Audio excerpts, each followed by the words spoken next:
Hi, I'm Brooke Williamson. I'm here in the BA kitchen, which has been outfitted with Samsung appliances, and I'm making Matcha Glazed Cinnamon Rolls. I'm combining two of my absolute favorite things. Matcha, that ground up, beautiful, bitter green tea powder that most people find in a latte. I'm putting it in some cream cheese frosting on top of a beautiful cinnamon roll. We're gonna start out by creaming room temperature butter here. I'm sticking the sugar straight in with the butter. So while that's happening, I'm gonna get my yeast blooming. I'm using dry yeast here. So I'm gonna use milk that's been warmed up to 110 degrees and then pour that dry yeast straight into it to activate it. I'm gonna add a couple of eggs into here.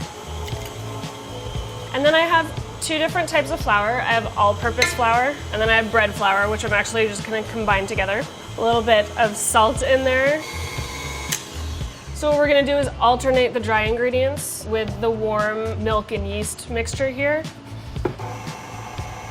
So I'm gonna pour half of that in.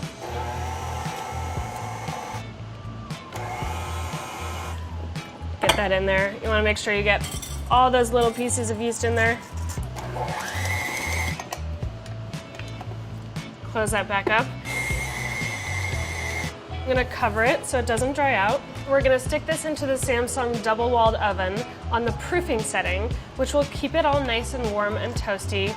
It'll double in size and pretty much guarantee that that'll happen in an hour. Open it up. It smells amazing already. I'm gonna lightly flour my surface so that the dough doesn't stick, because we're gonna roll it out.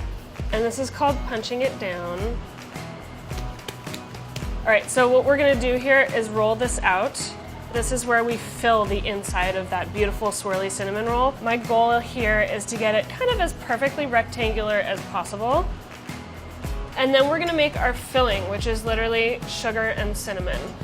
I've got brown sugar, I've got granulated white sugar, and I've got cinnamon. So I'm just incorporating this with my hands, and then we're gonna slather this dough with some butter. This will just get done faster if I do it with my hands. It's a lot of fun.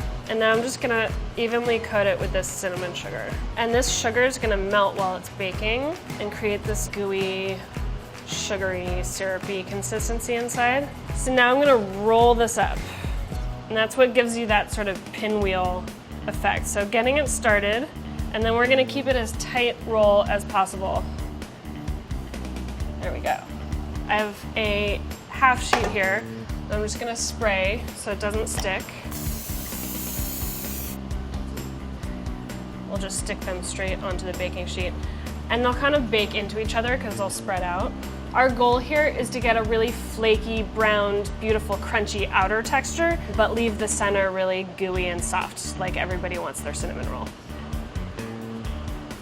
I've preheated the oven to 350. I'm gonna go in on the steam bake function. The cinnamon rolls have been in for about 45 minutes. You can smell them everywhere, probably blocks away. They smell incredible, and they are nice and perfectly golden brown. They still feel kind of doughy, which is totally fine, and how a cinnamon roll should feel. The twist on this frosting is that it has matcha green tea powder in it. Adds a really beautiful bitter note to a really sweet frosting. So I have cream cheese, which is also the base of the frosting, and I'm gonna combine those together.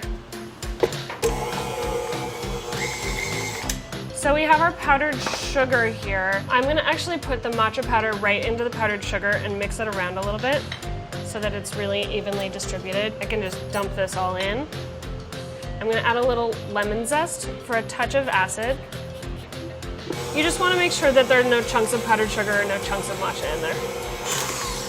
I'm actually just going to scrape it down once to make sure that there are no clumps.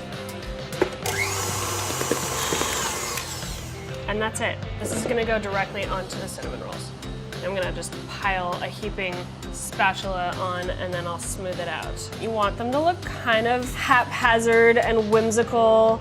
Get a couple of little swirls in there. You can see as this frosting sits on here, it kind of melts in a little bit. The frosting will set up again, so it won't be quite as messy to handle once they're completely cool if you can wait that long to eat them.